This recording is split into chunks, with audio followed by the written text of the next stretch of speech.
नमस्कार मित्रांनो. चैत्र शुद्ध प्रतिपदा म्हणजे आपला मराठमोळा सण. गुढीपाडवा हे हिंदू संस्कृतीनुसार या दिवसापासून नवीन वर्षाची सुरुवात होते.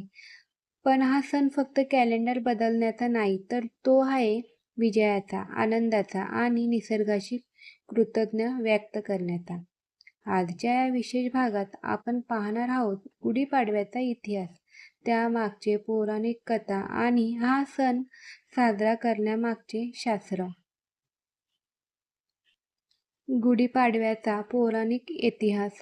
प्रभू श्रीरामाने 14 वर्षाचा वनवास संपवून प्रभू श्रीराम जेव्हा अयोध्येत परतले, तो दिवस चैत्र शुद्ध प्रतिपदेचा होता. अयोध्येच्या प्रजेने विजयाचे प्रतीक म्हणून घराघरात गुढ्या उभारल्या. ब्रह्मदेवाची सृष्टी निर्मिती. असे मानले जाते की ह्याच दिवशी ब्रह्मदेवाने सृष्टीची निर्मिती केली आणि सत्ययुगाला सुरुवात झाली. म्हणून याला ब्रह्मध्वज असेही म्हणतात. शालिवाहन शक. राजा शालिवाहनाने शत्रूचा पराभव करून आपली सत्ता स्थापन केली. त्या विजयाची आठवण म्हणून शालिवाहन शक सुरू झाले. गुढी कशी उभारावी? गुढी उभारणे ही कला आणि शास्त्र आहे. त्यासाठी लागणारे साहित्य आणि पद्धत पाहूया. बांबूची काठी, भरजरी साडी किंवा खण, तांब्याचा गडू, कडुलिंबाची ढाळी, गाठी, साखरेची माळ या फुलांचा हार.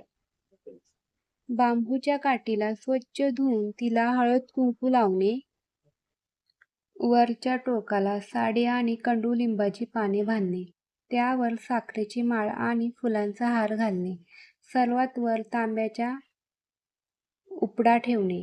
सूर्य उगवल्यानंतर घराच्या उजव्या बाजूला गुढी उभारून तिची पूजा करणे. पाडव्याच्या दिवशी कडुलिंबाची पाने खाण्याची प्रथा आहे. यामागे मोठे शास्त्रीय कारण आहे.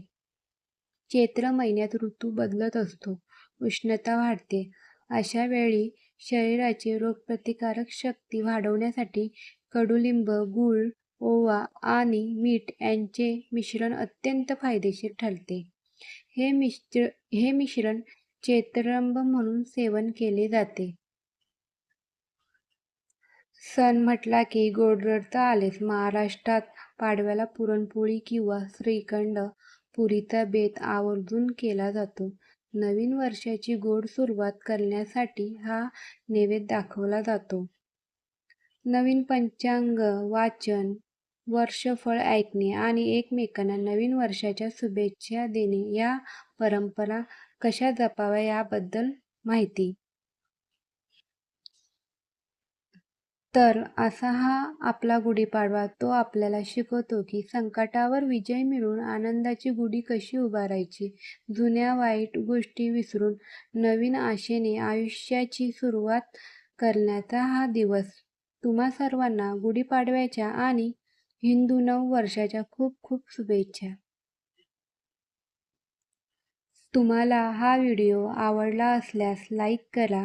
कमेंट्समध्ये सांगा की तुमच्याकडे पाडवा कसा साजरा होतो आणि चॅनलला सबस्क्राईब करायला विसरू नका.